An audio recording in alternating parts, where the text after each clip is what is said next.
School থেকে আসার পর ওকে কিছু খাইয়ে নিয়েছি, তারপর ওকে স্নান করিয়ে টিপ পরিয়ে নিচ্ছি।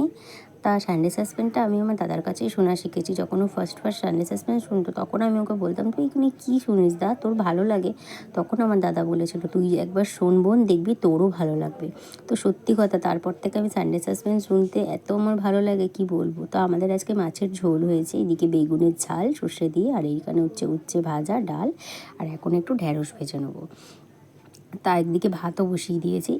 তো আমার দাদা যখন বলতো, তো এখন সত্যি কথা সানডে সাসপেন্স শুনতে মানে ভালো লাগে, গানও শুনতে ভালোবাসি, সানডে সাসপেন্স শুনতে ভালোবাসি, প্লাস ব্যোমকেশের যে সিরিজগুলো আছে, একিনবাবুর সিরিজগুলো আছে, ওইগুলো আমার বড় যখন চালায় আমরা দেখি, খুব ভালো লাগে। আমার শাশুড়ি মাও আমাদের সাথে সাথে দেখে। তো এদিকে ঢ্যাঁড়স ভাজাটা বসিয়ে নেবো। তারপর আমার শাশুড়ি মা একাদশী করেছে, তার জন্য একটু আমি লাস্সি বানিয়ে দেবো শাশুড়ি মাকে। তো এখানে দেখতে পাচ্ছ আমার ঢ্যাঁড়স ভাজাটা বসিয়ে দিয়েছি। আর মানে তারপর বাবু ততক্ষণ এদিকে ওর ঠাম্মির সাথে একটু বেরিয়েছে ঘুরতে আর কি।